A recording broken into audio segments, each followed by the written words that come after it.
Implement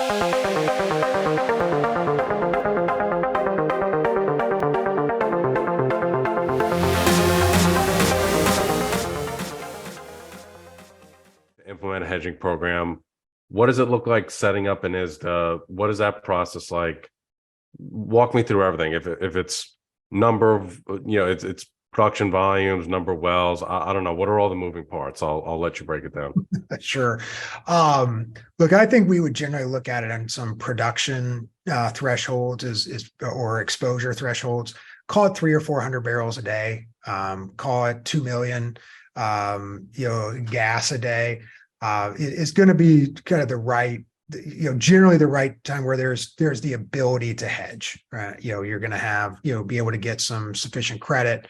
You're going to have some, production that's worth, I'd say worth the, time and effort. There are a couple of criteria. You do have to be an eligible contract participant called an ECP. That's going to mean you need 10 million in assets or $1 million net worth, not unlike looking at are you a sophisticated investor to be an LP, inside of a private equity firm. And so, there are some things that the CFTC, requires for you to enter into those kinds of contracts. The ISDAs are funny things. And so, for those in the audience that don't know what ISDA is effectively the contract that's set up, because everything is done bilaterally in the business that we're in. These are not exchange traded products where you can just go out and buy a call or, buy a put or, sell a call. These are direct transactions between, the person or company with exposure to the commodity price and a specific bank. And that is that governs how that contract will work.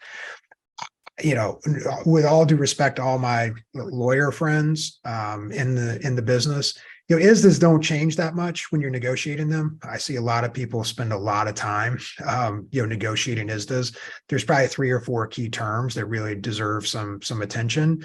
So that process can go as quickly or as slowly as you might like. But I would say spending less time on ISDA and more time on the hedge strategy is the appropriate split. So you can see and we have some people, Tim, by the way, who will hire us in advance of doing a transaction simply to look at what the opportunities are, look at existing hedge books to the extent there are some in place, et cetera, knowing that they are headed towards the acquisition or will in the next, whether it be 90 days or 180 days. And so we're working with a number of companies at any given time who are still, looking for assets today. Well, that's important, right? And getting the ISDA set up, it's not like you close on a transaction or you decide tomorrow I want to hedge. It's not like that. It's not the click of a finger, right? So you got developing a relationship and playing long-term baseball is your preference and the right way to do it.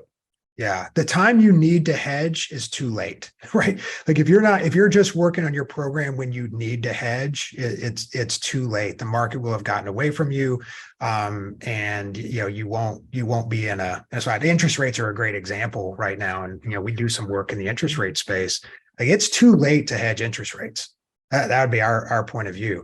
Hedging interest rates should have been a year ago, looking out into the future.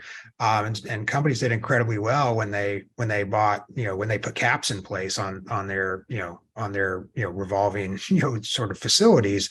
And, it's too late. It's too expensive to try to hedge rates at this point because everybody knows they're higher. They're likely to go up from here, et cetera. So you need to really be thinking about your hedge program, when you don't need to hedge.